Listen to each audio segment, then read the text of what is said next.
യേശുവിന്റെ രക്തത്തിലുള്ള വിശ്വാസത്തെക്കുറിച്ച് നമ്മൾ സംസാരിക്കാൻ പോവാണ്. ഒരു വാക്യം വായിക്കാം. റോമലേഖനം 3-ാം അധ്യായം അതിന്റെ 25-ാം വാക്യം. വിശ്വസിക്കുന്നവർക്ക് അവൻ തന്റെ രക്തം മൂലം പ്രായശ്ചിത്തമാകുവാൻ ദൈവം അവനെ പരസ്യമായി നിർത്തിയിരിക്കുന്നു. God has set forth to be a propitiation through faith in his blood. യേശുവിന്റെ രക്തത്തിലുള്ള വിശ്വാസത്താൽ വിശ്വസിക്കുന്നവർക്കും അവൻ പ്രായശ്ചിത്തമാകുവാൻ ദൈവം യേശുവിനെ പരസ്യമായി നിർത്തിയിരിക്കുന്നു. ഇതൊരു സാധാരണ എപ്പോഴും നമ്മൾ കേട്ട് തഴമ്പിച്ച വാക്കാണ്. അങ്ങനെ കളയേണ്ട ഒരു വാക്യമല്ല ഇത് യേശു കർത്താവ് നമ്മുടെ ജീവിതത്തിൽ, നമ്മുടെ ലൈഫിലേക്ക് എന്ത് ചെയ്തുവെന്നും എന്ത് ചെയ്തുകൊണ്ടിരിക്കുന്നു എന്നും വെളിപ്പെടുത്തുന്ന ഒരു വചനമാണ്. യേശുവിന്റെ രക്തം നമുക്ക് പ്രായശ്ചിത്തമാകുവാൻ, നമ്മുടെ പാപങ്ങൾക്ക് പകരമാകുവാനായി ദൈവം യേശുവിനെ പരസ്യമായി നിർത്തിയിരിക്കുകയാണ്. നമുക്ക് യേശുവിന്റെ രക്തത്താലുള്ള വിശ്വാസത്താൽ നമുക്ക് പ്രായശ്ചിത്തമാകുവാൻ. പലപ്പോഴും ഈ ഒരു വെളിപ്പാടില്ലാത്തത് കാരണം പലരുടെയും കോൺഫിഡൻസ് ക്രിസ്ത്യാനികൾക്ക് നഷ്ടപ്പെട്ടിരിക്കുകയാണ്. പല ക്രിസ്ത്യാനികൾക്കും കോൺഫിഡൻസ് നഷ്ടപ്പെട്ടിരിക്കാനുള്ള റീസൺ ഇതാണ്. ആംപ്ലിഫൈഡ് വെർഷനിൽ, പ്രത്യേകിച്ച് ആംപ്ലിഫൈഡ് ക്ലാസിക് വെർഷന്റെ ട്രാൻസ്ലേഷനകത്ത് ഒരു മനോഹരമായ വാക്യമുണ്ട്. ഈ വാക്യത്തിന്റെ ട്രാൻസ്ലേഷൻ ആണ്. അവിടെ ഇങ്ങനെയാണ്: God put forward as a mercy seat and propitiation by his blood. Mercy seat. യേശുവിനെ ദൈവം ഒരു mercy seat ആയി. mercy seat എന്ന് വെച്ചാൽ നമുക്കറിയാം, പുറപ്പാട് പുസ്തകം 25-ാം അധ്യായം വായിക്കുമ്പോൾ അവിടെ എഴുതിയിരിക്കുന്നതാണ് കൃപാസനം എന്ന് പറയും. അതായത് ആ നിയമപ്പെട്ടകത്തിന്റെ ഏറ്റവും മുകൾ ഭാഗത്തായിട്ട് ദൈവം മനുഷ്യരോട് സംസാരിക്കുവാൻ, മനുഷ്യരെ കാണുവാൻ ഉപയോഗിച്ചിരുന്ന ഒരു സ്ഥലം, അല്ലെങ്കിൽ ഫിക്സ് ചെയ്തിരുന്ന, പ്ലാൻ ചെയ്തൊരു സ്ഥലമാണ് മേഴ്സി സീറ്റ്. മലയാളത്തിൽ കൃപാസനം എന്ന് പറയും. നിങ്ങൾ വീട്ടിൽ പോയി വായിച്ചാൽ മതി. പുറപ്പാട് പുസ്തകം 25-ാം അധ്യായം 22 മുതൽ വാക്യങ്ങൾ എഴുതുന്നത് ഇങ്ങനെയാണ്: ദൈവം ഇസ്രായേൽ ജനത്തോട് പറഞ്ഞു, ഈ കൃപാസനത്തിലൂടെ ഞാൻ നിങ്ങൾക്ക് പ്രത്യക്ഷനാവും. എന്ന് വെച്ചാൽ ഞാൻ നിങ്ങളെ കാണും. I will meet there.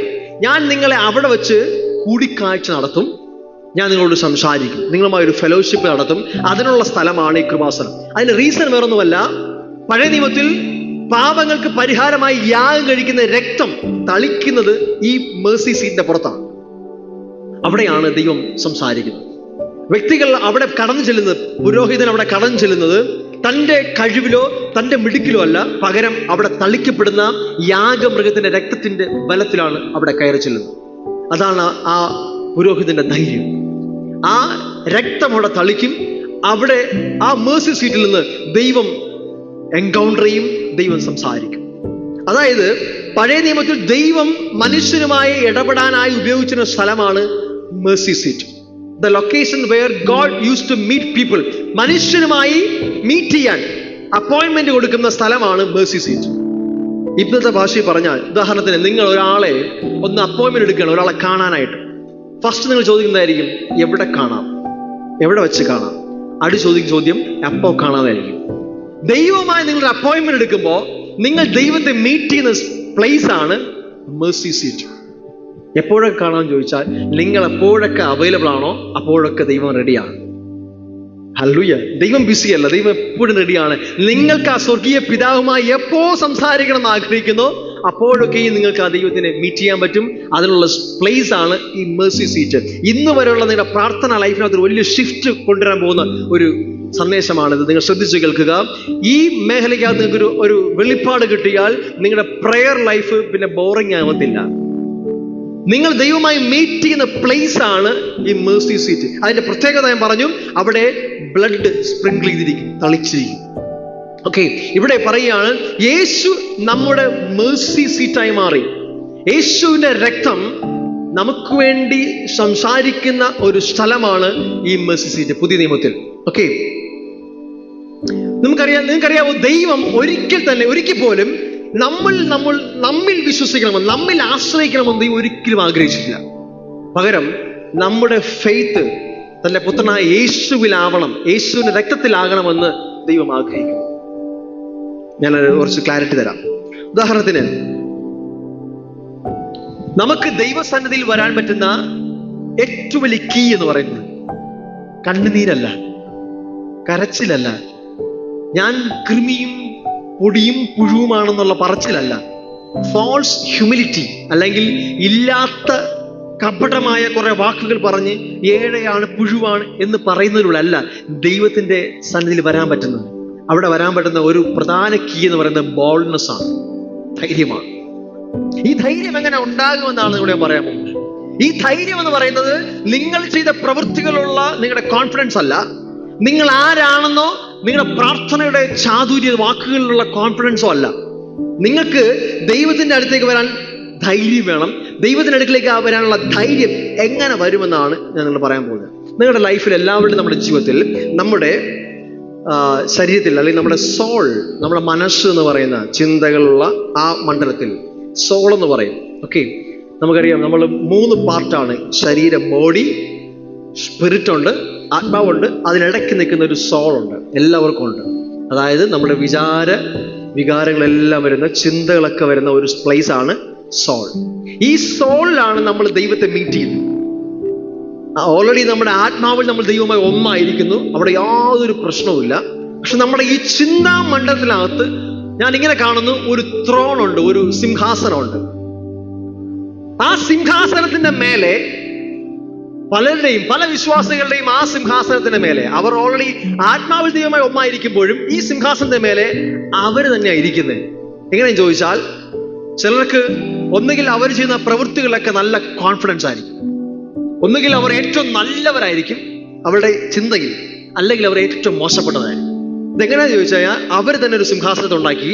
അത് നമുക്ക് മലയാളത്തിൽ ഇങ്ങനെ പറയാന്ന് വെച്ച് കഴിഞ്ഞാൽ ഒരു കോൺഷ്യൻസ് എന്ന് പറയാം, മനസാക്ഷി എന്നോ മനസ്സിന്റെ ഒരു ബോധം എന്നൊക്കെ പറയാം. പലപ്പോഴും നിങ്ങൾക്ക് അറിയാവോ, നിങ്ങളൊരു കുറ്റം ചെയ്താൽ, യേശുവിനെ അറിഞ്ഞ്, യേശുവിനെ സ്നേഹിച്ച് യേശുവിലേക്ക് വന്ന ഒരു വ്യക്തിയായി നിങ്ങൾ ഒരു പാപത്തിൽ പോയി കഴിയുമ്പോൾ നിങ്ങൾക്ക് അറിയാം, നിങ്ങളുടെ അകത്ത് നിന്ന് ആരോ ഒരാൾ സംസാരിക്കാൻ തുടങ്ങും. പതുക്കെ ഇങ്ങനെ ശബ്ദം കേൾക്കും, ശരിയായില്ല. പക്ഷെ നിങ്ങൾ പാപം ചെയ്യുന്ന സമയത്ത് ആ പാപത്തിലേക്ക് പോകുമ്പോൾ ഈ പ്രശ്നമൊന്നും കാണത്തില്ല. ഇത് കഴിയുമ്പോൾ ഒരു കുറ്റബോധത്തിന്റെ ഒരു സ്പിരിറ്റ് നിങ്ങളിലേക്ക് വരും. നിങ്ങളിലേക്ക് ആ സ്പിരിറ്റ് വാക്ക് ഉപയോഗിക്കുന്നില്ല, കുറ്റബോധം എന്നൊരു അവസ്ഥ വരും. ഞാൻ പറയുന്നത് ഇങ്ങനെയാണ്, നിങ്ങളുടെ ഹൃദയത്തിന്റെ ആ സിംഹാസനത്തിൽ നിങ്ങളുടെ മനസ്സാക്ഷി നിങ്ങളെ കുറ്റം വിധിക്കാൻ തുടങ്ങും. പ്രത്യേകിച്ച് നിങ്ങൾക്ക് അറിയാൻ പറ്റും, നിങ്ങൾ പ്രാർത്ഥിക്കാൻ എപ്പോഴെങ്കിലും പോയിരിക്കുമ്പോൾ, പ്രാർത്ഥിക്കാനായി കണ്ണടയ്ക്കുമ്പോൾ ആദ്യം നിങ്ങളുടെ മുന്നിലേക്ക് വരുന്നത് നിങ്ങളുടെ കഴിഞ്ഞകാല ജീവിതത്തിലെ പ്രശ്നങ്ങളും നിങ്ങളുടെ കുറ്റങ്ങളും നിങ്ങളുടെ തോൽവികളും ഒക്കെ ആയിരിക്കും. ശരിയല്ലേ? എനിക്ക് മാത്രം അങ്ങനെയാണെന്ന് അറിയത്തില്ല, നിങ്ങൾക്ക് അങ്ങനെയാണെന്ന് ഞാൻ വിശ്വസിക്കുന്നു. നിങ്ങളുടെ മനസ്സിലേക്ക് ആദ്യം, സത്യത്തിൽ സാത്താൻ ഒരു പറ്റിപ്പുകാരനാണ്, സാത്താന് ഭയങ്കര വഞ്ചകനാണ്, അവൻ ഏറ്റവും വലിയ കള്ളനാണ്. അവൻ ആദ്യം നമ്മുടെ മനസ്സിലേക്ക് കൊണ്ടുവരുന്നത് നമ്മുടെ കുറ്റങ്ങളായിരിക്കും, പിക്ചറിലേക്ക് കൊണ്ടുവരുന്നത്. ശരിയല്ലേ? നിങ്ങളുടെ മനസ്സിലേക്ക് ആദ്യം വരുന്ന കുറേയധികം കുറ്റങ്ങളും നിങ്ങളുടെ പ്രയാസങ്ങളും നിങ്ങളുടെ പ്രശ്നങ്ങളും, നിങ്ങൾ എവിടെയൊക്കെ പരാജയപ്പെട്ടോ, നിങ്ങൾ ദൈവസന്നിധിയിൽ തീരുമാനം എടുത്ത് തെറ്റിപ്പോയോ, ഇതൊക്കെയായിരുന്നു നിങ്ങളുടെ മനസ്സിലേക്ക് ആദ്യം വരുന്നത്. ഇതിങ്ങനെ ഒന്നിങ്ങനെ നിറയും. ഇവിടെ നിങ്ങൾക്ക് പ്രാർത്ഥിക്കാൻ പറ്റത്തില്ല, നിങ്ങളുടെ അകത്ത് വലിയ കുറ്റബോധം വരും. ദൈവം ദൂരെ ഇവിടെ ഇരിക്കുമ്പോൾ തോന്നും, നിങ്ങൾക്ക് ദൈവമായുള്ള ബന്ധത്തെ കണക്ട് ചെയ്യാൻ പറ്റത്തില്ല. ഇത്തരത്തിലുള്ള എക്സ്പീരിയൻസ് ഉണ്ടായിട്ടുള്ളവരുന്ന കരകർത്തിക്ക് താങ്ക് ഗോഡ്, കുറച്ചുപേരെ കൊണ്ട് കർത്താവിന്റെ സ്തോത്രം. ഓക്കെ, ഈ മെജോറിറ്റി ക്രിസ്ത്യൻസ് ജീവിക്കുന്ന ഇങ്ങനെ ഒരു അവസ്ഥയിൽ, അതായത് ഒന്നുകിൽ അവർ ഏറ്റവും നല്ലവരാ അവരുടെ ചിന്തയിൽ, അല്ലെങ്കിൽ അവർ ഭയങ്കര മോശമാണ് അവരുടെ ചിന്തയിൽ. ഓക്കെ, എങ്കിൽ തന്നെയും അവരുടെ ആശ്രയം ഇതിലാണ്, അവർ ഇന്നലകളിൽ ഇന്നും ചെയ്ത അവരുടെ പ്രവൃത്തികളിലാണ് അവർ ആശ്രയിക്കുന്നത്. ഇന്ന് ഞാൻ നല്ല കുറെ കാര്യങ്ങൾ ചെയ്തു, പ്രാർത്ഥിച്ചു, കുറെ വചനം വായിച്ചു, so I am so good. ഇന്ന് അറിയാതെ കുറെ തെറ്റുകൾ ചെയ്തു പോയി, അറിഞ്ഞോ അറിയാതെ കുറെ തെറ്റുകൾ ചെയ്തു, അതുകൊണ്ട് ഞാൻ ഇന്ന് വളരെ മോശക്കാരൻ. എവിടെ നമ്മളെ മൈൻഡ് വരുന്നത്? നമ്മൾ എന്ത് ചെയ്തു എന്നുള്ളത് നമ്മുടെ മൈൻഡ് സെറ്റ്. ക്ലിയർ അല്ലോ? ഇതാണ് നമ്മുടെ മൈൻഡ് സെറ്റ്, ഇതാണ് നമ്മൾ നിൽക്കുന്നത്. ഒന്ന് ആലോചിച്ച ഒരു ഉദാഹരണം പറയാം. പഴയ നിയമകാലത്ത് ഇസ്രായേൽ മക്കൾ, അവർ ഈജിപ്തിൽ നിന്ന് പുറപ്പെടുന്നതിന് തൊട്ട് മുമ്പ് അവർ വിഗ്രഹാരാധികളായിരുന്നു. അവിടെ ഈജിപ്തിൽ പലതരത്തിലുള്ള വിഗ്രഹങ്ങളെ ആരാധിച്ച് നടക്കുന്ന ഇസ്രായേൽ ജനത്തെ ദൈവം അവിടെ നിന്ന് പുറത്തു കൊണ്ടുപോകാൻ പോവാ. ദൈവം തലേദിവസം രാത്രി പറഞ്ഞു, നിങ്ങൾ എല്ലാവരും ഒരു യാഗമൃഗത്തെ അറുക്കണം, അതിൻ്റെ രക്തം നിങ്ങളുടെ ഭവനത്തിന്റെ വാതിലിന്റെ കട്ടളമേലും കുറുമ്പടിമേലും പുരട്ടണം, എന്നിട്ട് നിങ്ങൾ അകത്തിരിക്കണം, പുറത്തിറങ്ങരുതെന്ന് പറഞ്ഞു. ഓക്കെ, അവർ ആരും പുറത്തിറങ്ങിയില്ല, അവരകത്തിരുന്നു. എന്നിട്ട് പറഞ്ഞു, സംഹാരദൂതൻ അല്ലെങ്കിൽ നശിപ്പിക്കുന്ന ഒരു ദൂതനകത്ത് കടന്നു പോകാൻ പോവാണ്, നിങ്ങൾ ആരും പുറത്തിറങ്ങരുത്. എന്റെ ചോദ്യം ഇതാണ്, അവർ അതിനകത്ത് വീടിനകത്തിരിക്കുന്നത് അവരുടെ നല്ല പ്രവൃത്തി കാരണമാണോ?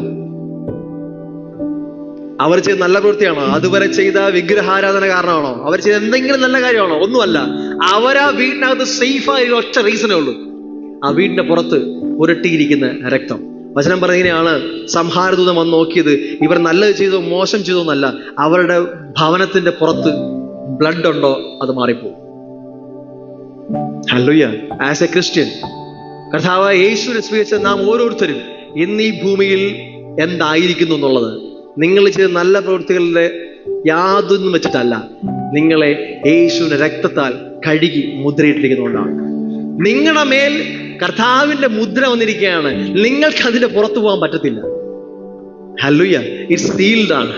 ഞാൻ ഇങ്ങനെ വിചാരിക്കുന്നു, നോഹയുടെ പെട്ടകത്തിനകത്ത് നോഹയും കുടുംബവും കയറിയപ്പോ നോഹയ്ക്ക് വാതിലടയ്ക്കാൻ പറ്റിയില്ല, സ്വർഗത്തിലെ ദൈവം വാതിലടച്ചു. അതിനർത്ഥം നോഹ വിചാരിച്ചാലും പുറത്തിറങ്ങാൻ പറ്റത്തില്ല. നിങ്ങളെ സ്വർഗത്തിലെ ദൈവം പരിശുദ്ധാത്മാവിൽ സീൽ ചെയ്തിരിക്കുകയാണ്. നിങ്ങൾ വിചാരിച്ചാൽ പോലും നിങ്ങൾക്ക് പുറത്തിറങ്ങാൻ പറ്റത്തില്ല. ഹല്ലേലൂയ. നിങ്ങൾ രക്ഷപ്പെട്ടതല്ല, അവൻ നിങ്ങളെ രക്ഷിച്ചതാണ്. അതുകൊണ്ട് നമ്മൾ രക്ഷിക്കപ്പെട്ടതെന്ന് പറയുന്നത്. കാരണം ഒരുവൻ നമ്മെ രക്ഷിച്ച് തൻ്റെ മുദ്രയായ പരിശുദ്ധാത്മാവിനെ നമ്മുടെ മേൽ വച്ച് നമ്മെ എന്നേക്കും സീൽ ചെയ്തിരിക്കുകയാണ്. ഹല്ലേലൂയ. എന്നേക്കുമായി നമ്മെ സീൽ. അപ്പൊ നമ്മുടെ ഫെയ്ത്ത് എന്ന് പറയുന്നത്, നമ്മുടെ വിശ്വാസം എന്ന് പറയുന്നത് നമ്മുടെ പ്രവൃത്തിയിലല്ല, അവന്റെ രക്തത്തിലാണ്. ഒന്നിന്റെ വാക്യങ്ങൾ വായിക്കാം. എബ്രായ ലേഖനം 4-ാം അധ്യായം 16-ാമത്തെ വാക്യം. അതുകൊണ്ട്, ശ്രദ്ധിച്ചു കേൾക്കണേ, അതുകൊണ്ട് കരുണ ലഭിപ്പാനും തത്സമയത്ത് സഹായത്തിനുള്ള കൃപ പ്രാപിപ്പാനുമായി നാം ധൈര്യത്തോടെ കൃപാസനത്തിന് അടുത്ത് ചെല്ലുക. ചിലർ വിചാരിക്കുന്നത് ഇങ്ങനെയാണ്, കൃപയാൽ രക്ഷിക്കപ്പെട്ടു, കൃപയാൽ എല്ലാം ലഭിച്ചു, യേശു എല്ലാം ചെയ്തു കഴിഞ്ഞു, അതുകൊണ്ട് എനിക്കിനി ഒന്നും ചെയ്യാനില്ല. ആക്ച്വലി യേശു സകലവും ചെയ്തതുകൊണ്ട് എനിക്ക് ചിലതൊക്കെ ചെയ്യാനുണ്ട്. ഇവിടെ പറഞ്ഞിരിക്കുകയാണ്, ഒരു ഇൻവിറ്റേഷൻ ആണ്. കരുണ ലഭിപ്പാനും തത്സമയത്ത് സഹായത്തിനുള്ള കൃപ പ്രാപിപ്പാനുമായി നാം ധൈര്യത്തോടെ കൃപാസനത്തിന് അടുത്ത് ചെല്ലുക. നാം ദൈവത്തിന്റെ അടുത്ത് ചില കാര്യങ്ങൾക്ക് വേണ്ടി പോകണമെന്ന് ദൈവം ആഗ്രഹിക്കുന്നുണ്ട്. നമുക്ക് ദൈവത്തിന്റെ കൃപയും ദൈവത്തിന്റെ കരുണയും വേണമെങ്കിൽ നാം ദൈവത്തിന്റെ അടുക്കലേക്ക് പോകേണ്ടതായിട്ടുണ്ട്. ദൈവം നമ്മിൽ നിന്ന് എക്സ്പെക്ട് ചെയ്യുന്നുണ്ട്.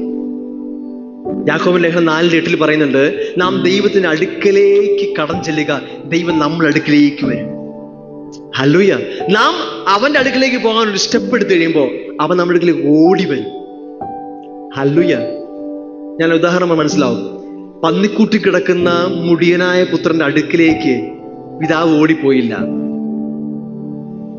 പക്ഷെ പന്നിക്കൂട്ടിൽ നിന്ന് അവൻ എന്ന് തിരിച്ചു വരാൻ ആഗ്രഹിച്ചോ, അവനൊരു സ്റ്റെപ്പ് എടുത്തപ്പോ പിതാവ് അവന്റെ അടുക്കിലേക്ക് ഓടുകയാണ് ഉണ്ടായിരുന്നത്. ഹല്ലേലൂയ. നിങ്ങൾ കൃപ പ്രാപിപ്പാനായി, സഹായം ലഭിപ്പാനായി നിങ്ങളിൽ ആശ്രയം വിട്ടിട്ട് എപ്പോ അവൻ അടുക്കിലേക്ക് തിരിയുമോ അവൻ നിങ്ങൾ അടുക്കിലേക്ക് വരും. ഈ വചനം തുടങ്ങുമ്പോൾ ഇരിക്കുന്നത് അതുകൊണ്ട് എന്നാണ്. Therefore, എവിടെയൊക്കെ ബൈബിളിൽ അതുകൊണ്ട് എന്നൊരു വാക്യം തുടങ്ങിയ ആ അർത്ഥം തൊട്ടു മുമ്പ് എന്തോ പറഞ്ഞിട്ടുണ്ട്. അതുകൊണ്ട് അതിന് തൊട്ട് മുമ്പത്തെ വാക്യം ഇങ്ങനെ പറയുന്നത്, എബ്രായ ലേഖനം 4:15, നമുക്കുള്ള മഹാപുരോഹിതൻ നമ്മുടെ ബലഹീനതകളിൽ സഹതാപം കാണിപ്പാൻ കഴിയാത്തവൻ അല്ല, പാപം ഒഴികെ സർവത്തിലും നമുക്ക് തുല്യമായി പരീക്ഷിക്കപ്പെട്ടവനത്രേ നമുക്കുള്ളത്. അതുകൊണ്ട് നാം അവനടുക്കൽ ധൈര്യത്തോടെ കടന്നു ചെല്ലുക. നമുക്കൊരു മഹാപുരോഹിതനുണ്ട്. ആ മഹാപുരോഹിതന്റെ പ്രത്യേകത, നമ്മുടെ ബലഹീനതകളെ കാണുമ്പോൾ നമ്മളെ കുറ്റപ്പെടുത്തുന്നവനല്ല, പകരം കൂടെ നിന്ന് സഹതപിക്കുന്നവനാണ്. ആ പ്രശ്നങ്ങളിൽ ഒറ്റപ്പെടുത്തുന്നവനല്ല, പകരം കൂടെ നിന്ന് പറ്റിയോ, കുഴപ്പമില്ല, പോട്ടെ എന്ന് പറഞ്ഞ് നമ്മോടൊപ്പം സഹതപിക്കുന്ന നല്ല ഒരു മഹാപുരോഹിതൻ നമുക്കുള്ളത് കൊണ്ട് ധൈര്യത്തോടെ തക്ക സമയത്ത്, ഏത് പ്രയാസ സമയത്തും നിങ്ങൾക്ക് ധൈര്യത്തോടെ അവന്റെ അടുക്കിലേക്ക് കടന്നു ചെല്ലാം. ഹല്ലേലൂയ. എന്ന് വെച്ചാൽ ഒരു ബലഹീനത ഉണ്ടാകുമ്പോ, പാപത്തിൽ വീണു പോകുമ്പോ, ഒരു പ്രയാസം ഉണ്ടാകുമ്പോ നമ്മൾ ദൈവത്തിൽ നിന്ന് ഓടി മാറുകയല്ല ചെയ്യേണ്ടത്. മനസ്സിലാക്കുക, നമുക്കൊരു മഹാപുരോഹിതനുണ്ട്. നമ്മെ കുറ്റപ്പെടുത്താത്ത, നമ്മുടെ പ്രയാസങ്ങൾ തള്ളിക്കളയാത്ത, നമ്മളോടൊപ്പം ചേർന്ന് സഹതപിക്കുന്ന ഒരു നല്ല മഹാപുരോഹിതൻ നമുക്കുള്ളത് കൊണ്ട് നമ്മൾ പാപത്തിലെ അവസ്ഥയിൽ വീണു പോകുമ്പോൾ, പ്രയാസത്തിലാകുമ്പോൾ ഓടി ഒളിക്കുകയല്ല, ധൈര്യത്തോടെ, ആ വാക്ക് ശ്രദ്ധിച്ച്, ധൈര്യത്തോടെ ധൈര്യത്തോടെ, മടിച്ചല്ല, പേടിച്ചല്ല, ധൈര്യത്തോടെ അവൻ അടുക്കലേക്ക് ചെല്ലുക. മതം പഠിപ്പിക്കുന്നത് നമ്മൾ സകല ബലഹീനതകളെ മാറ്റിക്കഴിയുമ്പോൾ ദൈവത്തിലേക്ക് വരാമെന്നാണ്. വചനം പഠിപ്പിക്കുന്നത് നമ്മുടെ ബലഹീനതകളിൽ തുണ നിൽക്കുന്ന, സഹായിക്കുന്ന നല്ലൊരു മഹാപുരോഹിതൻ നമുക്കുള്ളത് കൊണ്ട് ആ ബലഹീന നിമിഷങ്ങളിൽ ആ ബലഹീനതയോട് തന്നെ നീ അവന്റെ അടുക്കിലേക്ക് വരിക, ആ കൃപാസനത്തിലേക്ക് വരിക. അവിടെയാണ് നീ ദൈവത്തെ മീറ്റ് ചെയ്യുന്നത്. ദൈവം നിന്നോട് സംസാരിക്കുന്ന സ്ഥലമാണത്, നിന്നെ കാണുന്ന സ്ഥലമാണത്. ആ സ്ഥലം ധൈര്യത്തോടെ നീ വരണം. എങ്ങനെ വരും? നിനക്കൊരു മഹാപുരോഹിതനുണ്ട്. വചനം താഴോട്ട് വായിക്ക് മനസ്സിലാകും. ആ മഹാപുരോഹിതൻ തനിക്ക് വേണ്ടിയല്ല, നിനക്ക് വേണ്ടി, നമുക്ക് വേണ്ടി അവൻ യാഗമായി തന്റെ രക്തത്താൽ അവൻ നമ്മെ വിശുദ്ധീകരിച്ച് അവൻ നമുക്ക് വേണ്ടി ഇന്നും ആയിരിക്കാൻ നിങ്ങൾ ആ ധൈര്യത്തോടെ കൃപാസനത്തിലോട്ട് കടന്നു ചെല്ലണം. അവിടെ നിങ്ങൾക്ക് ദൈവത്തെ കാണുവാനും ദൈവത്തോട് സംസാരിക്കുവാനും കഴിയും. ഹല്ലേലൂയ. നിങ്ങളുടെ ബലഹീനതയിൽ, പ്രശ്നങ്ങളിൽ സാധാരണ നമ്മൾ വിചാരിക്കുന്നത് നമുക്ക് ബലഹീനത ഉണ്ടെങ്കിൽ നമുക്ക് ദൈവത്തിന് അടുത്ത് വരാൻ ബോൾഡ്നെസ് ഇല്ല എന്നാണ്. ചിലരങ്ങനെയല്ലേ? നമുക്കിപ്പോ തോന്നാറുണ്ട്, ഇന്ന് പാപത്തിന്റെ അവസ്ഥ നമ്മൾ വീണ് പോകുമ്പോൾ, നമ്മൾ കർത്താവിന് ഇഷ്ടമില്ലാത്ത കാര്യങ്ങൾ ചെയ്തു കഴിയുമ്പോൾ, വല്ലതൊക്കെ പറഞ്ഞു കഴിയുമ്പോൾ നമുക്ക് ദൈവത്തിന് അടുത്ത് വരാൻ ഒരു ധൈര്യക്കുറവ് തോന്നും. ശരിയല്ലേ? പ്രാർത്ഥിക്കാൻ ഒരു തഞ്ചിടം തോന്നത്തില്ല. ഇന്ന് പ്രാർത്ഥിച്ച ദൈവം കേൾക്കുമോ എന്ന് മൂഡ് ഔട്ട് ആയിരിക്കും. കാരണം ഞാൻ ഇന്ന് കുറെ മോശം കാര്യങ്ങൾ ചെയ്തു, മോശം കാര്യങ്ങൾ പറഞ്ഞു, അപ്പോൾ ദൈവം എങ്ങനെ ആയിരിക്കുമെന്ന് നമ്മുടെ ചിന്ത. അതാണ് മതത്തിന്റെ അവസ്ഥ. മതം പറയുന്നത് നീ നിന്റെ ബലഹീനത ഉണ്ടെങ്കിൽ നിനക്ക് ദൈവത്തിന്റെ അടുത്ത് വരാൻ ധൈര്യമില്ല എന്ന. വചനം പറയുന്നു, നിന്റെ ബലഹീനതകളിൽ നീ അടുത്തു വരിക, നിന്റെ പ്രയാസങ്ങളിൽ നീ അടുത്തു വരണം ദൈവത്തിനടുത്ത്. പ്രയാസങ്ങൾ നീ ദൈവത്തിന് അകന്നു പോയാൽ നീ വീണ്ടും തളർന്നു പോകും. ശരിയല്ലേ? നമ്മൾ ഈ ലോകത്തിലെ ആളുകൾ അങ്ങനെയാണ്. നമ്മുടെ പ്രയാസങ്ങൾ നമ്മൾ അകന്നു പോകും. നമ്മുടെ സമ്പന്നതയിലും നമ്മുടെ സമൃദ്ധിയിലും കൂടെ നിൽക്കും. ദൈവം അങ്ങനെയല്ല, നിന്റെ ബലഹീനതകളിലാണ് കൂടെ നിൽക്കുന്നത്. യേശു പറഞ്ഞു, എന്റെ കൃപ നിനക്ക് മതി, എന്റെ ശക്തി നിന്റെ ബലഹീനതകളിൽ തികഞ്ഞു വരും. നിന്റെ ബലഹീനതകളിൽ നിന്നെ ബലവാനാക്കി മാറ്റുന്നതാണ് ദൈവത്തിന്റെ കൃപ. ഹല്ലേലൂയ. സ്വയം കഴിവുള്ളവന് കൃപയുടെ ആവശ്യമില്ലല്ലോ. എനിക്കെല്ലാം ചെയ്യാൻ പറ്റുമെങ്കിൽ പിന്നെ ആ ദൈവത്തിന്റെ ആവശ്യമില്ലല്ലോ. ഒന്നും ചെയ്യാൻ കഴിയാത്തവനല്ലേ രക്ഷകന്റെ ആവശ്യം? ശരിയല്ലേ? ബലഹീനതകളിൽ നിങ്ങളോട് സാത്താൻ പറയും, നീ ഇന്ന് പ്രാർത്ഥിച്ച കർത്താവ് കേൾക്കത്തില്ലടാ, നീ കുറ്റക്കാരനാ, നിനക്ക് പ്രാർത്ഥിക്കുക എന്നാ അധികാരമുള്ള, നിനക്ക് എന്ത് അവകാശമുള്ള, നീ ദൈവത്തിന്റെ മകനെന്ന് പറഞ്ഞിട്ട് ഇങ്ങനെയൊക്കെയല്ലേ ജീവിക്കുന്നത്, നീ പിന്നെ എങ്ങനെയാ പ്രാർത്ഥിക്കുന്നത്, എങ്ങനെയാ പ്രസംഗിക്കുന്നത്, എങ്ങനെയാ നീ അതൊക്കെ ചെയ്യുന്നത്, ഇത് ചെയ്യുന്നത്, ദൈവത്തിന് ഇഷ്ടമല്ല എന്നൊക്കെ പറയുമ്പോൾ ആ സാത്താനോട് പറയണം, യേശുവിന്റെ രക്തം എന്റെ സകല പാപവും പോക്കി എന്നെ ശുദ്ധീകരിക്കുന്നു. യേശുവിന്റെ രക്തം എന്റെ സകല പാപം പോക്കി ശുദ്ധീകരിക്കുന്നു. അതിന് ഇംഗ്ലീഷ് വേർഷൻ മനോഹരമാണ്. ഇങ്ങനെ എഴുതിയിരിക്കുന്നതാണ്. ഞാൻ വാക്യം ഒന്ന് വായിക്കാം. The blood of Jesus continually cleanses us from all sin. യേശുവിന്റെ രക്തം എന്റെ സകല പാപവും പോക്കി ശുദ്ധീകരിച്ചു എന്നല്ല, ഓരോ നിമിഷവും യേശുവിന്റെ രക്തം എന്നെ കണ്ടിന്യൂസ്ലി തുടർമാനമായി എല്ലാ പാപത്തിൽ നിന്നും ശുദ്ധീകരിച്ചു കൊണ്ടിരിക്കുന്നു. ഹല്ലേലൂയ. അതാ ഞാൻ ആദ്യം പറഞ്ഞേ, യേശുവിന്റെ രക്തം നമ്മുടെ ജീവിതത്തിൽ ചെയ്തതും ചെയ്തുകൊണ്ടിരിക്കുന്നു നമ്മൾ തിരിച്ചറിയണം. ഹല്ലേലൂയ. യേശുവിന്റെ രക്തം എന്റെ പാപങ്ങളെ കഴുകി വെടിപ്പാക്കിക്കൊണ്ടിരിക്കുന്നു. ശത്രു ഇനി നിന്റെ മേൽ ക്ലെയിം ഇല്ല. ശത്രു നിന്നോടൊന്ന് പറയും നീ കുറ്റക്കാരനാണെന്ന് പറയുമ്പോൾ നീ വചനം കോട്ട് പറയണം, ഇങ്ങനെ എഴുതിയിരിക്കുന്നു, യേശുവിന്റെ രക്തം എന്റെ സകല പാപവും പോക്കി എന്നെ ശുദ്ധീകരിച്ചിരിക്കുന്നു. ഞാൻ അവനോട് ധൈര്യത്തോടെ പോകും. എന്റെ മിടുക്ക് കൊണ്ടല്ല, എന്റെ കഴിവ് കൊണ്ടല്ല, അവന്റെ രക്തത്താൽ എനിക്ക് ഇന്ന് അവന്റെ അടുക്കലേക്ക് ഇന്ന് പ്രവേശനമുണ്ട്. അവനെ എനിക്ക് ഏത് നിമിഷവും മീറ്റ് ചെയ്യാൻ പറ്റും, എവിടെയും മീറ്റ് ചെയ്യാൻ പറ്റും. ഏത് പാപത്തിന്റെ പടുകുഴിയിൽ നിന്നാലും എനിക്ക് അവന്റെ അടുക്കലേക്ക് തിരികെ വരാൻ പറ്റും. Hallelujah, hallelujah. നിങ്ങൾ എല്ലാ നല്ല കാര്യങ്ങൾ ചെയ്ത് വിശുദ്ധനാവുകയല്ല. ഞാൻ കഴിഞ്ഞ ആഴ്ച പറഞ്ഞായിരുന്നു, വിശുദ്ധനായവൻ നിങ്ങളുടെ ഉള്ളിൽ വന്നതുകൊണ്ട് നിങ്ങളെ വിശുദ്ധീകരിച്ചിരിക്കുന്നു. വചനം പറയുന്നില്ല, പാപം എത്ര കടിച്ചുവപ്പായാലും കം ടു മീ, എന്റെ അടുക്കലേക്ക് വാ, ഞാൻ നിന്നെ ഹിമം പോലെ വെളുപ്പിക്കും. ഹല്ലേലൂയ. നമുക്ക് തമ്മിൽ വാദിക്കാമെന്ന ദൈവത്തിന്റെ വചനം പറഞ്ഞേ, നമുക്ക് തമ്മിൽ ബെറ്റ് വയ്ക്കാം. എത്ര കടുംചുവപ്പായ പാവം നീ കൊണ്ടുവാ, ഞാൻ നിന്നെ വെളുപ്പിക്കും. കാരണം യേശുവിന്റെ രക്തം നമ്മുടെ സകല പാപം പോക്കി ശുദ്ധീകരിച്ചിരിക്കും. ഇതിന്റെ മറുവശം കൂടെയുണ്ട്. എന്തുകൊണ്ട് നമുക്ക് എങ്ങനെയും ജീവിക്കാമോ എന്ന് ചിന്തിക്കുമെങ്കിൽ അത് നമ്മൾ കർത്താവിന്റെ സ്നേഹത്തെ അനുഭവിക്കാത്തതുകൊണ്ടാണ്. നിങ്ങൾ നിങ്ങളുടെ ബലഹീനതയും കൊണ്ട് അവന്റെ അടുക്കൽ വരുമ്പോൾ അവന്റെ സ്നേഹം നിന്നെ ചേർത്ത് പിടിക്കും തോറും, ആ സ്നേഹത്തെ അനുഭവിക്കും തോറും നിനക്ക് പിന്നെ അതിൽ നിന്ന് പോകാൻ വലിയ ബുദ്ധിമുട്ടായിരിക്കും.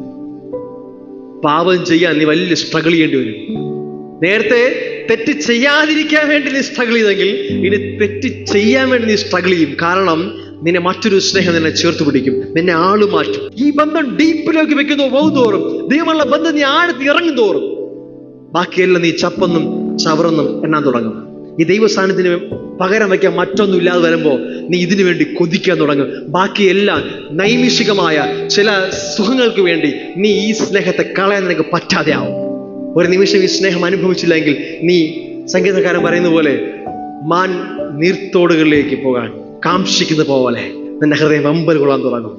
അതാണ് ദൈവത്തിന്റെ സ്നേഹം. ഹല്ലേലൂയ. ഇന്ന് ധൈര്യത്തോടെ ഞാൻ പറഞ്ഞ വാക്ക് ശ്രദ്ധിക്കണം. ബലഹീനത ഉള്ളപ്പോൾ കർത്താവിൽ നിന്ന് ഓടി മാറുകയല്ല. ബലഹീനത ഉള്ളപ്പോൾ വചനം പറയുന്നു, നിനക്ക് വേണ്ടി ഒരു മഹാപുരോഹിതനുണ്ട്. നീ ആ മഹാപുരോഹിതനെ കാണണം എപ്പോഴും. നീ തെറ്റ് ചെയ്ത് പോകുമ്പോൾ, വീണ് പോകുമ്പോൾ, ഇനി ടെംപ്റ്റേഷൻ വരും, പ്രലോഭനങ്ങൾ വരുമ്പോ അവളോട് പറയണം, ആ മഹാപുരോഹിതനെ സഹായിക്കും. കാരണം നിനക്ക് തുല്യനായി അവൻ മനുഷ്യനായി ഈ ഭൂമിയിൽ നിനക്ക് തുല്യനായി സകലത്തിലും പരീക്ഷിക്കപ്പെട്ടിട്ടും അവൻ പാപം ചെയ്തില്ല. അവൻ നിന്നെ സഹായിക്കാൻ തയ്യാറാണ്. അവൻ കപ്പാസിറ്റി ഉള്ളവനാണ്. നിന്റെ ബലഹീനതകളിൽ, നിന്റെ പ്രലോഭനങ്ങളിൽ, ടെംപ്റ്റേഷൻ സമയത്ത് അവനെ സഹായത്തിനായി വിളിക്കുക. അവൻ തീർച്ചയായും സഹായിക്കും. ഇൻ കേസ് നീ പാപത്തിൽ വീണു പോയാലും അവന്റെ അടുക്കിലേക്ക് തിരികെ വാ.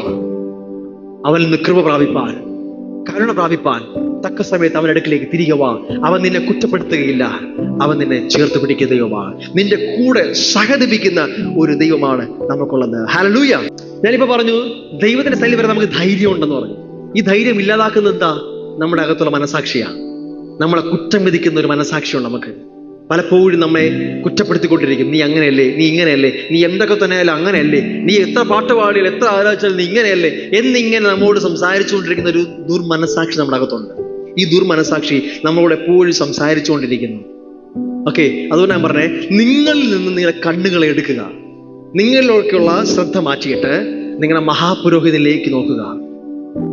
വചനം പറയുന്നതാണ്, വിശ്വാസത്തിന്റെ നായകനും പൂർത്തി വരുന്നതുമായ യേശുവിനെ നോക്കുക.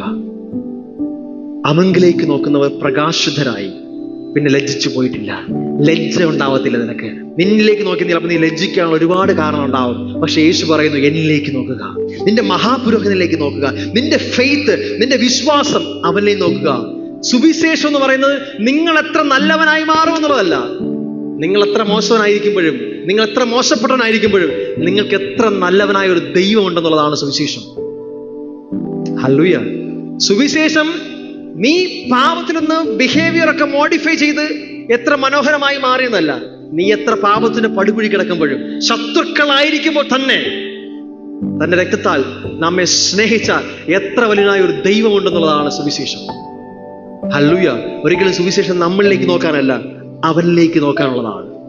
ഈ വചനം വായിക്കുന്നത് ഇങ്ങനെയാണ്, എബ്രായർ 10:19. അതുകൊണ്ട് സഹോദരന്മാരെ, യേശു തന്റെ ദേഹം എന്ന തിരശ്ശീലയിൽ കൂടി നമുക്ക് പ്രതിഷ്ഠിച്ച ജീവനുള്ള ഒരു പുതുവഴിയായി തന്റെ രക്തത്താൽ വിശുദ്ധ മന്ദിരത്തിലേക്കുള്ള പ്രവേശനത്തിന് ധൈര്യവും ദൈവാലയത്തിന്മേൽ ഒരു മഹാപുരോഹിതന് നമുക്കുള്ളത് കൊണ്ട് നാം നമ്മുടെ ദുർമനസാക്ഷി നീങ്ങുമാറ് ഹൃദയങ്ങളിൽ തളിക്കപ്പെട്ടവരും ശുദ്ധവെള്ളത്താൽ ശരീരം കഴുകപ്പെട്ടവരുമായി വിശ്വാസത്തിന്റെ പൂർണ്ണ നിശ്ചയം പൂണ്ട് പരമാർത്ഥ ഹൃദയത്തോടെ അടുത്ത് ചെല്ലുക.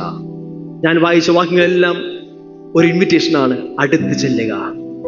നിന്റെ പ്രശ്നങ്ങളുടെ പരിഹാരം ദൈവത്തിൽ നിന്ന് അകന്നു പോകുന്നതല്ല, അവന്റെ അടുക്കലേക്ക് പോവുക. നീ എത്ര വലിയ പ്രയാസത്തിലായിക്കോട്ടെ, എത്ര വലിയ പാപത്തിന്റെ പടുകുഴിയിലായിക്കോട്ടെ, ശത്രു നിന്നോട് പറയും ദൈവത്തിന് തന്നെ ഇപ്പൊ ഇഷ്ടമല്ല, നീ ദൈവത്തിന് അടുത്ത് വരാൻ യോഗ്യനല്ല. വചനം പറയുന്നു, അപ്പോഴാണ് നീ അടുത്ത് വരേണ്ടത്. ഹല്ലേലൂയ. നീ അടുത്ത് ചെല്ലുക. ഈ വചനം എന്താ പറയുന്നേ? സഹോദരന്മാരെ, യേശു തന്റെ ദേഹമെന്ന തിരശ്ശീലയിൽ കൂടി നമുക്കൊരു പുതിയ ജീവനുള്ള വഴി പ്രതിഷ്ഠിച്ചിരിക്കുക. എവിടേക്ക്? വിശുദ്ധ മന്ദിരത്തിലേക്ക്. പഴയ നിയമ ആലയത്തിനകത്ത് 3 പ്രധാന ഭാഗങ്ങളുണ്ട്. വിശദീകരിക്കാൻ സമയമില്ല.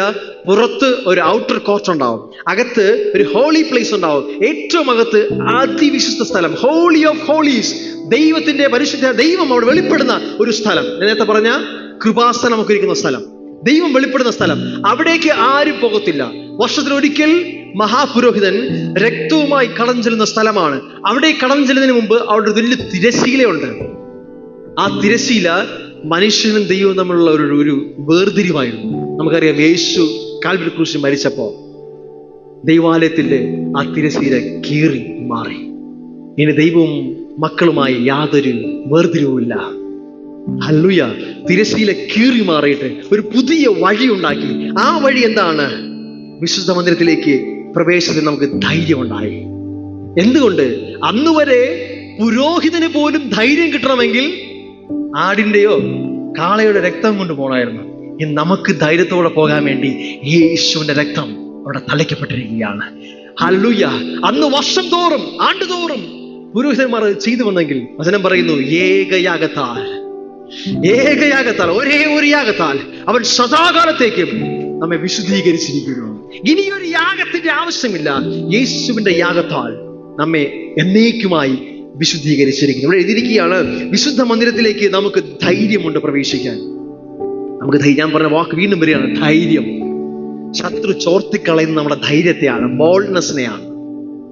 യേശു സാത്താനെ നോക്കിയിട്ട് പറഞ്ഞു, ലോകത്തിന്റെ പ്രഭു വരുന്നു, അവന് എൻ്റെ മേൽ യാതൊരു കാര്യമില്ല, എൻ്റെ മേൽ അവന് കുറ്റം ആരോപിക്കാൻ ഒന്നുമില്ല. ഇന്ന് നിങ്ങളുടെ മേൽ ശത്രുവിന് കുറ്റം ആരോപിക്കാൻ ഒന്നുമില്ല. കാരണം നിങ്ങളുടെ സകല പാപത്തെയും യേശുവിന്റെ രക്തം കഴുകി വെടിപ്പാക്കിയിരിക്കുകയാണ്. നിങ്ങൾ എപ്പോഴും പറയണം, യേശു രക്തം എന്നെ സകല പാപവും പോക്കി എന്നെ ശുദ്ധീകരിച്ചിരിക്കുന്നു. നിങ്ങൾ തന്നെ കാണണം ശുദ്ധീകരിക്കപ്പെട്ടവരായി. കാരണം യേശു രക്തം അങ്ങനെ നിങ്ങളെ ശുദ്ധീകരിച്ചിരിക്കുകയാണ്. ഇവിടെ പറയുകയാണ്, ധൈര്യത്തോടെ പോകണം. കാരണം ദൈവാലയത്തിന്മേൽ ഒരു മഹാപുരോഹിതൻ നമുക്കുണ്ട്. ആമേൻ. അന്നത്തെ മഹാപുരോഹിതനെ പോലെ അല്ല, ആണ്ടുതോറും യാഗം കഴിക്കുന്ന മഹാപുരോഹിതനല്ല. എന്നേക്കുമായി തൻ്റെ ശരീരത്തിലൂടെ നമുക്ക് വേണ്ടി ഒരു പുതുവഴി സൃഷ്ടിച്ച ഒരു മഹാപുരോഹിതൻ യേശു നമുക്കുള്ളത് കൊണ്ട്. അടുത്ത വാക്യമാണ് എൻ്റെ പോയിന്റ്. നാം ദുർമനസാക്ഷി നീങ്ങുമാർ. എന്താ ദുർമനസാക്ഷി? നിങ്ങളുടെ കഴിഞ്ഞ കാലങ്ങളിലെ കുറ്റങ്ങളും കുറവുകളും പരാജയങ്ങളും എപ്പോഴും നിങ്ങളോട് സംസാരിച്ചുകൊണ്ടിരിക്കുന്ന, നിങ്ങളുടെ അകത്തിരിക്കുന്ന, വാണുകൊണ്ടിരിക്കുന്ന, നിങ്ങളുടെ സിംഹാസനത്തിരിക്കുന്ന ദുർമനസാക്ഷിയില്ലേ, അവൻ അവിടെ നിന്ന് മാറ്റണം. അവിടെ യേശുവിനെ പ്രതിഷ്ഠിക്കണം. യേശു നിങ്ങളുടെ ലോഡായി മാറണം. യേശു നിങ്ങളുടെ കർത്താവായി മാറണം. നിങ്ങളുടെ മനസാക്ഷികളെ കുറ്റം വിധിക്കാൻ ഇടയാകരുത്. എങ്ങനെ പറ്റും? അവിടെ എഴുതിയിരിക്കുകയാണ്, ആ ദുർമനസാക്ഷി നീങ്ങുമാറ് നിങ്ങളുടെ ഹൃദയത്തിൽ യേശുവിന്റെ രക്തം തളിക്കപ്പെടണം. ഹല്ലേലൂയ. അവിടെ എഴുതിയിരിക്കുകയാണ്, ദുർമനസാക്ഷി നീങ്ങുമാറ് ഹൃദയങ്ങളിൽ തളിക്കപ്പെട്ടവരാകണം. നിങ്ങളുടെ പ്രവൃത്തികളല്ല, യേശുവിന്റെ രക്തം തളിക്കപ്പെടട്ടെ. യേശുവിന്റെ രക്തം, എനിക്ക് തോന്നുന്നു പിതാക്കന്മാർ ആരാധിക്കുമ്പോൾ എപ്പോഴും പറയുമോ, യേശു രക്തം ജയം. Very important one. അവന്റെ രക്തത്താലാണ് നമുക്ക് ജയമുള്ളത്. യേശുവിന്റെ രക്തം ശത്രുവിന് നിനക്കെതിരെയുള്ള എല്ലാ ആരോപണങ്ങളെയും ക്യാൻസൽ ചെയ്യും. നീ പറയും, എനിക്കെതിരെയുള്ള ഒരായുധവും ഫലിക്കത്തില്ല. പലരും ചോദിക്കും, അയ്യോ ഇവർക്ക് ഈ രോഗം വരാൻ കാരണം ആരെന്താ? ഇവൾ ചെയ്ത പാപമാണോ? പിതാക്കന്മാർ ചെയ്ത പാപമാണോ? ഒരു പാപത്തിൽ നിനക്കെതിരെ നിൽക്കാൻ പറ്റത്തില്ല. യേശുവിന്റെ രക്തം നിന്നെ സകല പാപം പോക്കി ശുദ്ധീകരിച്ചിരിക്കുന്നു. നിന്റെ മനസാക്ഷിനെ കുറ്റം വിധിക്കാൻ നീ അനുവദിക്കരുത്. ആ മനസാക്ഷിയെ അവിടെ നിന്ന് മാറ്റിയിട്ട് തള്ളി മാറ്റി. എങ്ങനെ തള്ളി മാറ്റും? യേശുവിന്റെ രക്തത്താൽ നിങ്ങൾ കഴുകപ്പെട്ടവരായി നിങ്ങളെ തന്നെ കാണുക. നിങ്ങളെ എങ്ങനെ കാണുന്നു അതായിരിക്കും നിങ്ങൾ. ഒരുവൻ തന്റെ ഹൃദയത്തിൽ നിരൂപിക്കുന്ന പോലെ അവനാകുന്നു. ഞാൻ യേശുവിന്റെ രക്തത്താൽ കഴുകപ്പെട്ടവനാണ്. പൗലോസ് സഭകൾക്ക് എഴുതുന്ന ലെറ്ററിലെല്ലാം എഴുതുന്ന വിശുദ്ധന്മാരെ എന്നാണ് സഹോദരന്മാരെ അഭിസംബോധന ചെയ്യുന്നത്. അവിടെ പലതരത്തിലുള്ള പാപങ്ങൾ ചെയ്തവരുണ്ടായിരുന്നു. പക്ഷെ അവരെ വിശുദ്ധന്മാരെ എന്ന് വിളിക്കാനുള്ള കാരണം അവർ ചെയ്ത പ്രവൃത്തികളല്ല, യേശുവിന്റെ രക്തം അവരെ വിശുദ്ധീകരിച്ചിരിക്കുന്നതുകൊണ്ടാണ് പൗലോസ് അങ്ങനെ അഭിസംബോധന ചെയ്യുന്നത്. പല സ്ഥലങ്ങളിലും പൗലോസിന്റെ ലേഖനം നമുക്ക് കാണാൻ പറ്റും, അവന്റെ അടുക്കലേക്ക് അടുത്തു വരിക. ഇവിടെ ഈ നമ്മൾ ഇൻവിറ്റേഷൻ ആണ്, പരമാർത്ഥ ഹൃദയത്തോടെ അടുത്ത് ചെല്ലുക. ഇതാണ് എൻ്റെ പോയിന്റ്. ഇന്നത്തെ ചിന്ത ഞാൻ ഇവിടെ അവസാനിപ്പിക്കുകയാണ്. നമ്മൾ ആ യേശുവിന്റെ അടുക്കിലേക്ക് അടുത്തു ചെല്ലുക. പ്രശ്നങ്ങളും പ്രയാസങ്ങളും പ്രതികൂലങ്ങളും ബലഹീനതകളും എല്ലാം ഉള്ളപ്പോൾ തന്നെ അവന്റെ അടുക്കിലേക്ക് ധൈര്യത്തോടെ അടുത്തില്ല. അതാണ് പോയിന്റ്. ധൈര്യത്തോടെ എങ്ങനെയെങ്കിലും പോയി പോരാ. ഈ ധൈര്യത്തോടെ പോകുന്നതിനകത്താണ് അത്ഭുതങ്ങളുള്ളത്. അവിടെയാണ് പ്രാർത്ഥനയ്ക്ക് മറുപടി ഉള്ളത്. ഞാൻ പറയുന്നു, നിങ്ങളുടെ മനസാക്ഷി നിങ്ങളെ കുറ്റം വിധിക്കുന്നില്ല എങ്കിൽ നിങ്ങൾക്ക് ദൈവത്തോട് പ്രാഗൽഭ്യമുണ്ട്. നിന്റെ മനസാക്ഷി കുറ്റം വിധിക്കാതിരിക്കുന്നത് നിന്റെ പ്രവൃത്തി അനുസരിച്ചാണെങ്കിൽ ഇന്ന് കുറ്റം വിധിക്കൂല, നാളെ കുറ്റം വിധിക്കും, നാളെ കുറ്റം വിധിക്കും, മറ്റൊന്ന് കുറ്റം വിധിക്കത്തില്ല. ഇങ്ങനെ അപ്പ് ആൻഡ് ഡൗൺ പോയിക്കൊണ്ടിരിക്കും. ഓരോ ദിവസവും രാത്രി ആലോചിക്കും, ഇന്ന് എന്തൊക്കെ ചെയ്ത്, അയ്യോ ഇന്ന് ശരിയാവില്ല, പ്രാർത്ഥനയില്ല, പോയി കിടന്ന് പറഞ്ഞു. പ്രാർത്ഥിച്ചിട്ട് കാര്യമില്ലെന്നാ മനസ്സ് പറയുന്നത്. കാര്യം എന്താ? മനസാക്ഷി പറയുന്നു, ഇന്ന് നീ പറഞ്ഞ ചീത്തയ്ക്ക് ഇന്ന് കർത്താവ് കേൾക്കൂല. നീ ഇന്ന് ചെയ്ത മോശം കാര്യങ്ങൾക്ക് കർത്താവ് നിന്നെ കേൾക്കൂല. ആ മനസാക്ഷിയെ പതുക്കെ കിക്ക് ചെയ്ത് കളയണം, തട്ടിക്കളയണം. എന്നിട്ട് പറയണം, യേശുവിന്റെ രക്തം സകല പാപം നോക്കി ശുദ്ധീകരിച്ചിരിക്കുന്നു. എന്റെ യേശു രക്തം ചിന്തി എന്തിനു വേണ്ടിയിട്ടാണ്? ഞാൻ നല്ലവനായോണ്ടല്ല, ഞാൻ മോശക്കാരനായതുകൊണ്ടാ. എന്റെ പാപങ്ങൾക്ക് വേണ്ടിയിട്ടാണ്. Hallelujah, hallelujah. എത്രയൊക്കെ മനസ്സിലാവുന്നുണ്ട്? നിങ്ങളുടെ പാപങ്ങൾക്ക് വേണ്ടിയിട്ടാണ് യേശു രക്തം ചിന്തിയത്. നല്ലവനായതുകൊണ്ടല്ലോ, പാപങ്ങൾക്ക് വേണ്ടിയാണ്. അങ്ങനെയാണെങ്കിൽ നിങ്ങളോട് പറയണം, ഞാനിനി പാപിയല്ല, ഞാനിനി പാപിയല്ല. കാരണം ഞാൻ എന്തെങ്കിലും ചെയ്തിട്ടല്ല. പ്രിയ, പഴയ നിയമത്തിൽ ഒരു കുറുപ്രാവിനെ അറുത്ത് രക്തം ചിന്തിയാൽ ജന സന്തോഷത്തോടെ വിളിച്ചു പറയും, ആ വർഷത്തെ മുഴുവൻ പാപങ്ങളും ക്ഷമിച്ചിരിക്കുന്നു. അവർക്കൊരു സംശയമില്ലായിരുന്നു. എന്നാൽ ഇന്ന് കാളയുടെയോ കോഴിയുടെയോ രക്തമല്ല നിനക്ക് എനിക്ക് വേണ്ടി ചിന്തപ്പെട്ടത്. സർവശക്തനായ ദൈവത്തിന്റെ പുത്രനായ യേശുവിന്റെ രക്തം നമുക്ക് വേണ്ടി ചിന്തപ്പെട്ടിരിക്കുന്നു. ആ രക്തം എത്ര അധികമായി നമ്മെ ക്ലെൻസ് ചെയ്യും, വൃത്തിയാക്കും, വെടിപ്പാക്കും. ആരും നിങ്ങളെ വഞ്ചിപ്പാൻ ഇടയാകരുത്. ശത്രു നിങ്ങളെ കുറ്റപ്പെടുത്താൻ ഇടയാകരുത്. നിങ്ങളുടെ മനസാക്ഷി കഴുകപ്പെടട്ടെ, യേശു രക്തത്താൽ കഴുകപ്പെടട്ടെ. ആ മനസാക്ഷിക്കകത്ത് ഒരു ക്ലാരിറ്റി ഉണ്ടാവട്ടെ. ദൈവത്തോട് നിങ്ങൾക്ക് പ്രാഗൽഭ്യം ഉണ്ടാവട്ടെ. എന്ത് ചോദിച്ചാലും അത് കിട്ടുമെന്നൊരു ഉറപ്പുണ്ടാവട്ടെ. കാരണം നിങ്ങളുടെ മനസാക്ഷികളെ കുറ്റപ്പെടുത്തുന്നില്ലെങ്കിൽ അവനെ എനിക്ക് സമയമില്ല. ദൈവത്തോട് നിങ്ങൾക്ക് പ്രാഗൽഭ്യം ഉണ്ടാവും. നിങ്ങൾ എന്ത് പറഞ്ഞാൽ സംഭവിക്കുന്നൊരു തൻ്റെയിടം ഉണ്ടാവും. അത് നിങ്ങളുടെ കഴിവോ നിങ്ങളുടെ മിടുക്കോ നിങ്ങളുടെ പ്രസംഗമോ നിങ്ങളുടെ ശബ്ദമോ അല്ല. യേശുവിന്റെ രക്തത്തിലുള്ള ശക്തി, യേശുവിന്റെ രക്തത്തിലുള്ള വിശ്വാസം ഇന്ന് നിങ്ങളെ നിർത്തട്ടെ. നിൽക്കുന്നതല്ല, അവൻ നിർത്തുന്നതാണ്. നിന്നതല്ല, പാട്ടുകാരൻ പാടൂലേ, നിന്നതല്ല ഞാൻ, ദൈവം നമ്മെ നിർത്തിയതാ. നേടിയതല്ല, ദൈവമെല്ലാം തന്നതല്ലേ. കറക്റ്റാണ്. നമ്മൾ നിന്നതല്ല, അവൻ നിർത്തിയതാണ്. ഈ ബോധ്യം ഉണ്ടെങ്കിൽ ഇന്ന് വീണ് നാളെ വീണ് നിന്ന് അങ്ങനെ ഒരു ലൈഫല്ല ദൈവം ആഗ്രഹിക്കുന്നത്. നിങ്ങളുടെ എന്റെയും പ്രവൃത്തി അനുസരിച്ചാണെങ്കിൽ നമ്മുടെ ഗ്രാഫ് ഇങ്ങനെ ആയിരിക്കും, ചിലപ്പോൾ ഇങ്ങനെയൊക്കെ ആയിരിക്കും. പക്ഷെ കർത്താവിന്റെ കൃപയിൽ നിൽക്കുമ്പോൾ ഇങ്ങനെ ആയിരിക്കും. കാരണം എന്റെ മിടുക്കാരല്ല, അവന്റെ കൃപയത്രേ. ഹല്ലേലൂയ. പ്രവൃത്തിയല്ല, നിന്റെ കൃപയല്ലയോ എന്നെ നടത്തിയത്. ശക്തിയാലല്ല, കൈയുടെ ബലത്താലല്ല, നിൻ കൃപയല്ലയോ എന്നെ നടത്തിയത്. ഹല്ലേലൂയ. ഇത് പറഞ്ഞിട്ട് നാളെ പോയിരുന്ന് സ്കെയിലെടുത്ത് അളക്കാൻ നിൽക്കരുത്. ഞാൻ എന്ത് ചെയ്തു, ചെയ്തില്ല. ഇത് വച്ചല്ല നിന്റെ ജീവൻ തീരുമാനിക്കുന്നേ. നിന്റെ ദൈവം നിന്നെ സ്നേഹിക്കുന്നു. ശത്രു നിന്നെ തെറ്റായി പഠിപ്പിക്കരുത്. അയ്യോ, ഞാൻ കർത്താവിനെ അറിഞ്ഞു ഇങ്ങനെയൊക്കെ ചെയ്തിട്ട് വീണ്ടും കർത്താവ് സ്നേഹിക്കുമോ? വചനം വ്യക്തമായി പറയുന്നു, ശത്രുക്കളായിരിക്കുമ്പോൾ തന്നെ അവൻ നമ്മെ സ്നേഹിച്ചു. അവന്റെ സ്നേഹത്തിന് മാറ്റമില്ല. ഹല്ലേലൂയ. അവൻ ഇന്നലെയും ഇന്നും എന്നേക്കും മാറ്റമില്ലാത്തവൻ അത്രേ, അനന്യത്രേ. നമുക്ക് മാറ്റമുണ്ടാകാം, നമുക്ക് മാറ്റം വന്നേക്കാം, പക്ഷെ അവന് മാറ്റം ഉണ്ടാകത്തില്ല. എന്ന് വെച്ചാൽ അവൻ അന്ന് ചിരിച്ചുകൊണ്ടിരുന്നവനാണെങ്കിൽ ഇന്നും അങ്ങനെ തന്നെയാണ്. ദഹിക്കത്തില്ല, പലർക്കും ദഹിക്കത്തില്ല. അങ്ങനെ തന്നെയാണ്. എന്റെ ദൈവം വാക്ക് പറഞ്ഞാൽ മാറത്തില്ല. Hallelujah, hallelujah. നമ്മുടെ പ്രവൃത്തി വെച്ച് മാറുമായിരുന്നുവെങ്കിൽ സുവിശേഷം അല്ലാതായി മാറിയെന്നെ. എന്നെ ഏറ്റവും കൂടുതൽ ഇൻസ്പയർ ചെയ്ത ഒരു സംഭവം പറഞ്ഞ് അവസാനിപ്പിക്കുകയാണ്. പലപ്പോഴും പല സ്ഥലങ്ങളിൽ ഞാൻ കേട്ടിട്ടുണ്ട്, ഒരാൾ പാപിയായിരിക്കുമ്പോൾ കുഴപ്പമില്ല, എത്ര വേണം നടക്കാം, എങ്ങനെ വേണം നടക്കാം. പക്ഷെ കർത്താവിനെ അറിഞ്ഞ് വന്നു കഴിഞ്ഞാൽ പിന്നെ പാപത്തിൽ പോയാൽ പ്രശ്നമാണ്. പിന്നെ പാപത്തിൽ പോയാൽ അവനെ ദൈവം സ്നേഹിക്കുന്നില്ല. ഇതാണ് നമ്മൾ, ദൈവമല്ല, ഇതാണ് നമ്മൾ. നമ്മൾ ഒരാളെ സ്നേഹിക്കുന്നത് അയാൾ നല്ലതായിരിക്കുന്നു എന്ന് നോക്കിയിട്ടാണ്. അത് നല്ലവനായിരിക്കും നമ്മൾ സ്നേഹിക്കും. അയാൾ പിന്നെ മോശത്തിൽ പോകുമ്പോൾ നമ്മളങ്ങ് കൈയൊഴിയും. അത് നമ്മുടെ മൈൻഡ് സെറ്റ് വെച്ച് നമ്മൾ ദൈവത്തെ അളക്കുന്നുണ്ട്. അങ്ങനെ ദൈവം അങ്ങനെ അല്ല. ആമേൻ. ദഹിക്കുന്നില്ലല്ലേ? പറഞ്ഞുതരാം. യേശു ഈ ഭൂമിയിലായിരുന്നപ്പോൾ യേശു ശിഷ്യന്മാരൊക്കെ സെലക്ട് ചെയ്യാൻ വേണ്ടി പോയി. പള്ളിയിലല്ല പോയത്, മീൻ പിടിക്കുന്നവരൊക്കെയാണ് പോയത്. മീൻ പിടിക്കുന്നവരൊക്കെ നമുക്കറിയാം, നല്ല ഭാഷയായിരിക്കും സംസാരിക്കുന്നത്, നല്ല ഭക്ഷണമായിരിക്കും കഴിക്കുന്നത് അല്ലേ. ചില മദ്യപിക്കുമായിരിക്കും, മോശമായിട്ടുള്ള വാക്കുകൾ പറയുമായിരിക്കും, എങ്ങനെ ജീവിക്കുന്ന വിദ്യാഭ്യാസം പോലും കാണത്തില്ല. പക്ഷെ യേശുവിന് ഒരു മടി ഉണ്ടായില്ല. യേശു പത്രോസിനെയും അന്ത്രയോസിനെയും ഒക്കെ വിളിച്ചു. പത്രോസിനെ വിളിച്ചു, കൂടെ കൊണ്ടു നടന്നു. 3.5 വർഷം കൊണ്ടു നടന്ന് ശുശ്രൂഷിച്ചു. കൂടെ നടന്ന് എല്ലാം ചെയ്തു. നേരത്തെ ഞാൻ പറഞ്ഞ പോലെ ആ പത്രോസ് യേശുവിനെ 3 പ്രാവശ്യം അറിയത്തില്ലെന്ന് തള്ളി പറഞ്ഞു. എന്റെ ചോദ്യം, ഈ പത്രോസിനെ വിളിക്കുമ്പോഴേ യേശുവിനെ അറിയത്തില്ലേ അവൻ തള്ളി പറയുന്നു? 12 പേരെ വിളിച്ചപ്പോ യൂദായെ ഒഴിവാക്കി വിളിച്ചുകൂടായിരുന്നോ? എന്തിനാ യൂദായെ വിളിച്ചേ? അവൻ തള്ളിപ്പറയുന്ന അറിയത്തില്ലേ? ഇവ തന്റെ കൂടെ ഉള്ളവനല്ലാന്ന് അറിയത്തില്ലേ? എന്തിനാ വിളിച്ചേ? എന്തിനാ യൂദ തന്റെ പണം കട്ടെടുക്കുമെന്ന് അറിഞ്ഞിട്ടും യൂദായെ തന്നെ വിളിച്ച് ഖജാൻജിയാക്കി? എന്തിനാ?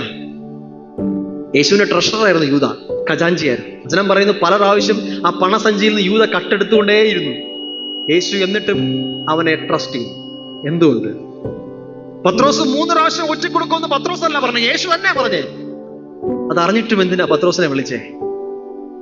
നമ്മളൊക്കെ പല പ്രാവശ്യം തെറ്റിപ്പോകുന്നു, പല പ്രാവശ്യം മാറിപ്പോകുന്നു, പല പ്രാവശ്യം കള്ളത്തരം ചെയ്യുന്നു. അറിഞ്ഞിട്ട് തന്നെ അവൻ നമ്മെ സ്നേഹിച്ചതും അവൻ നമ്മെ വിളിച്ചു.